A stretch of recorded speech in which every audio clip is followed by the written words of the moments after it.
아침에 나로 주의 인자한 말씀을 듣게 하소서.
안녕하세요. 명지대학교 배움의 교회 새벽 묵상의 시간에 오신 여러분을 환영하고 축복합니다. 오늘 함께 나눌 말씀은 신약 성경 마가복음 16장 9절에서 20절까지의 말씀입니다. 새번역 성경으로 함께 봉독하시겠습니다. 예수께서 일해의 첫날 새벽에 살아나신 뒤에 맨 처음으로 막달라 마리아에게 나타나셨다. 마리아는 예수께서 7 귀신을 쫓아내 주신 여자이다. 마리아는 예수와 함께 지내던 사람들이 슬퍼하며 울고 있는 곳으로 가서 그들에게 이 소식을 전하였다. 그러나 그들은 예수가 살아계시다는 것과 마리아가 예수를 목격했다는 말을 듣고서도 믿지 않았다.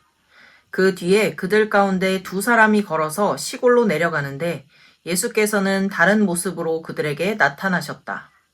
그들은 다른 제자들에게 되돌아가서 알렸으나 제자들은 그들의 말도 믿지 않았다.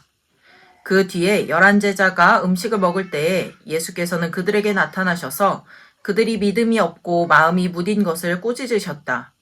그들이 자기가 살아난 것을 본 사람들의 말을 믿지 않았기 때문이다. 또 예수께서 그들에게 말씀하셨다. 너희는 온 세상에 나가서 만민에게 복음을 전파하여라. 믿고 세례를 받는 사람은 구원을 얻을 것이요 믿지 않는 사람은 정죄를 받을 것이다. 믿는 사람들에게는 이런 표징들이 따를 터인데 곧 그들은 내 이름으로 귀신을 쫓아내며 새 방언으로 말하며 손으로 뱀을 집어들며 독약을 마실지라도 절대로 해를 입지 않으며 아픈 사람들에게 손을 얹으면 나을 것이다. 주 예수께서 그들에게 말씀하신 뒤에 하늘로 들려 올라가셔서 하나님의 오른쪽에 앉으셨다. 그들은 나가서 곳곳에서 복음을 전파하였다. 주님께서 그들과 함께 일하시고 여러 가지 표징이 따르게 하셔서 말씀을 확증하여 주셨다. 아멘. 네, 오늘 성경 본문은 마가복음의 마지막 장입니다. 예수님께서 잡히셔서 빌라도에게 재판을 받으시고 이스라엘의 대제사장들과 장로들, 성난 군중들로 인해 예수님께서 십자가형을 선고받으십니다. 예수님은 골고다 언덕에서 십자가에 달리시고 군중들의 모욕을 받다가 끝내 돌아가십니다. 예수님이 죽으신 후 아리마대 사람 요셉이 예수님의 시신을 달라고 빌라도에게 청했고 예수님의 시신을 받아 무덤에 모십니다. 예수님이 죽으신 후 안식일이 지났을 때 막달라 마리아와 또 다른 마리아, 샬로메라는 세 여인은 향료를 사서 무덤에 안치된 예수님의 시신에 향료를 바르러 갑니다. 무덤을 가로막은 거대한 바위를 누가 우리를 위해 굴려서 열어줄까 걱정하며 가고 있는데 이미 무덤을 막고 있던 거대한 바위는 굴러가 있었고 무덤은 열려 있었습니다. 놀라 들어가 보니 웬 젊은 남자가 흰 옷을 입고 무덤에 앉아 있었습니다. 이 남자는 세 여인에게 예수님께서 살아나셨으며 갈릴리로 먼저 가실 것이니 이 사실을 제자들에게 알리라고 합니다. 세 여인은 너무 놀라 무덤에서 도망쳤고 무서워서 아무 말도 못합니다.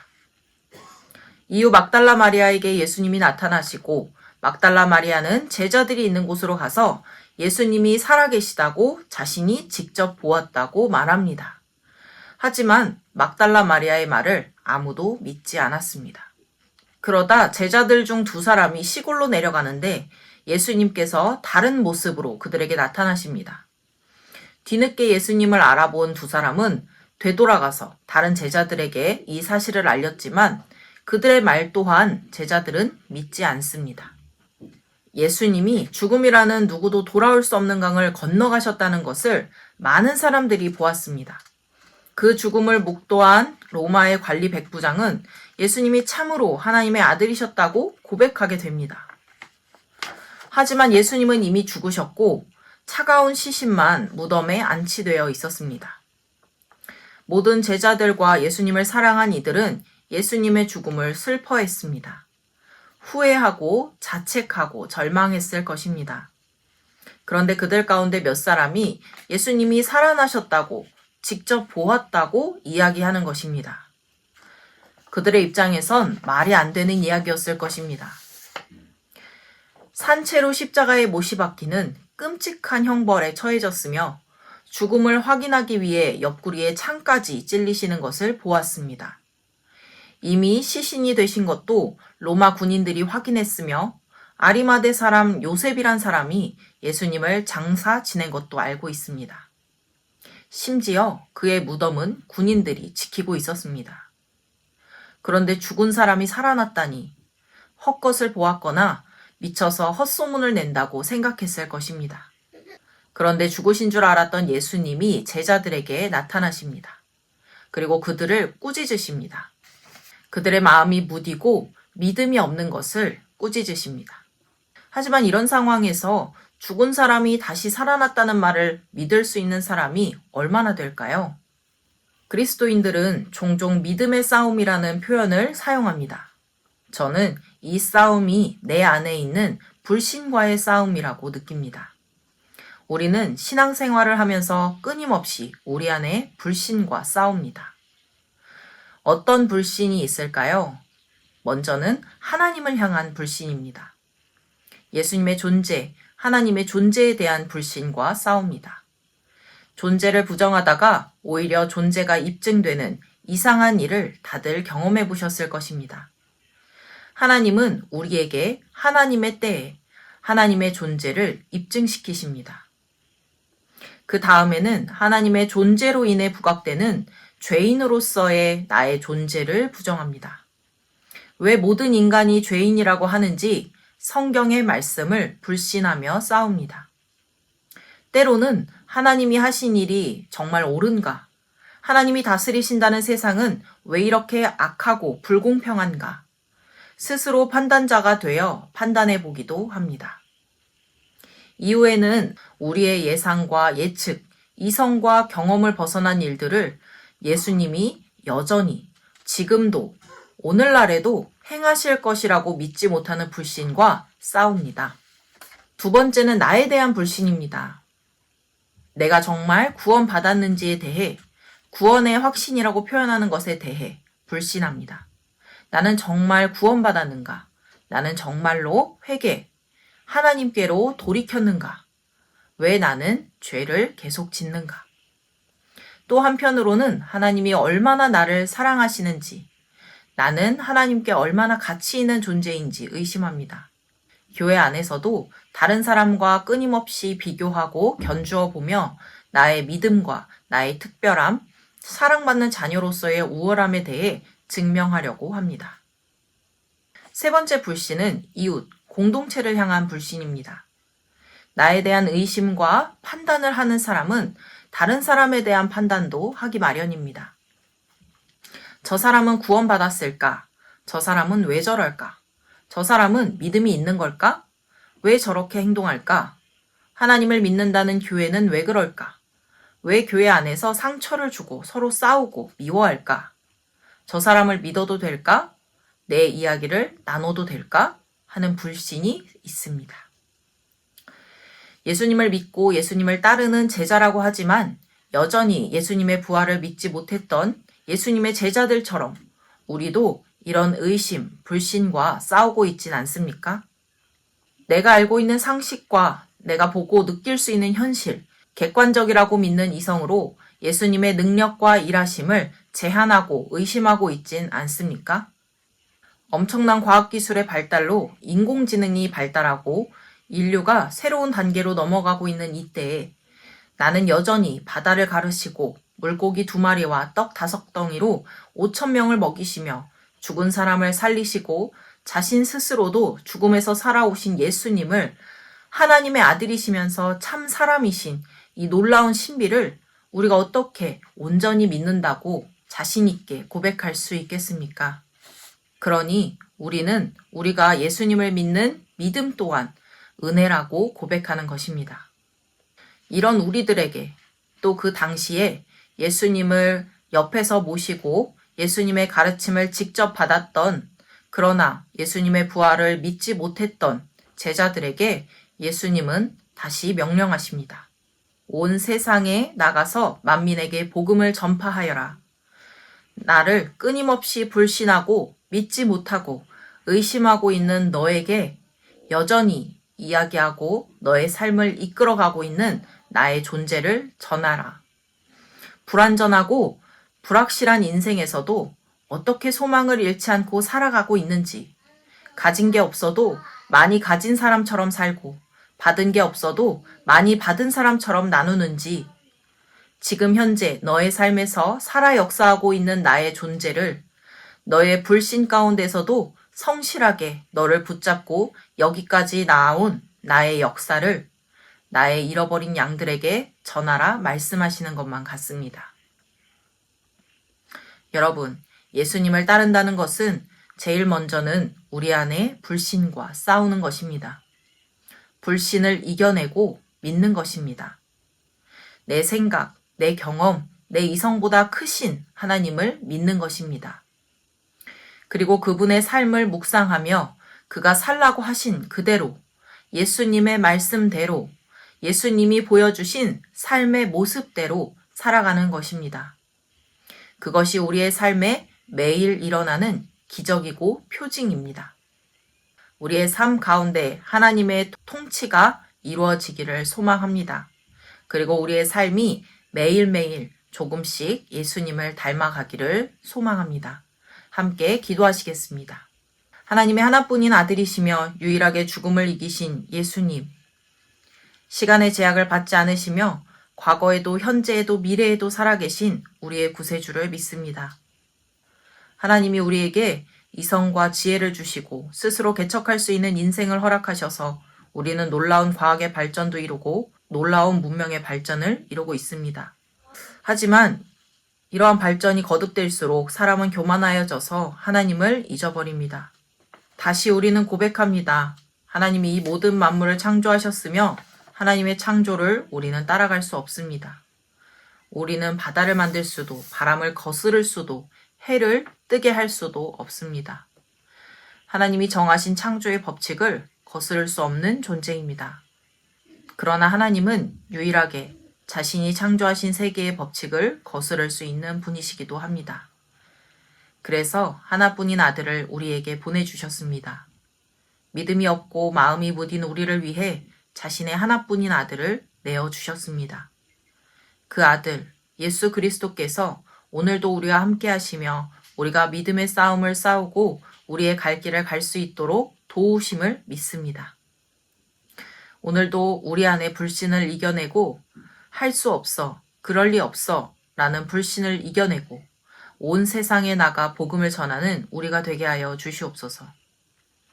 나는 안 돼, 그런 일이 일어날 리 없어 라는 불신을 이기고 그럼에도 불구하고 자신의 일을 이루어 가시는 하나님을 의지하며 오늘도 예수님을 따라 살아가는 우리가 되게 하여 주시옵소서. 가장 낮은 곳으로 향하고 연약한 자들을 돌보며 원수를 사랑하는 기적이 우리의 삶에 일어나게 하옵소서. 믿음 없는 자를 꾸짖으시지만 포기하지 않으시는 예수님의 이름으로 기도드립니다. 아멘.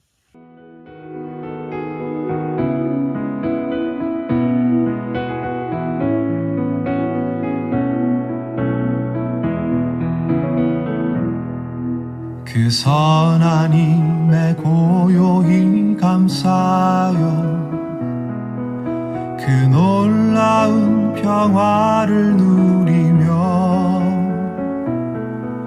나 그대들과 함께 걸어가네.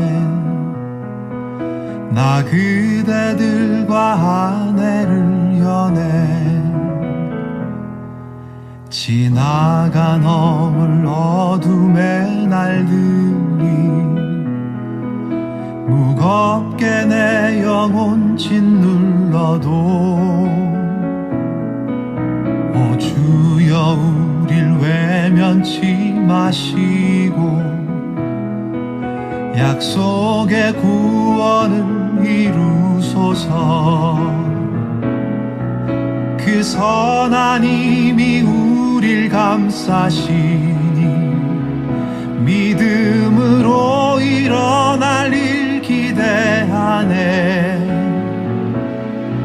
주 언제나 우리와 함께 계셔 하루 또 하루가 늘 새로워.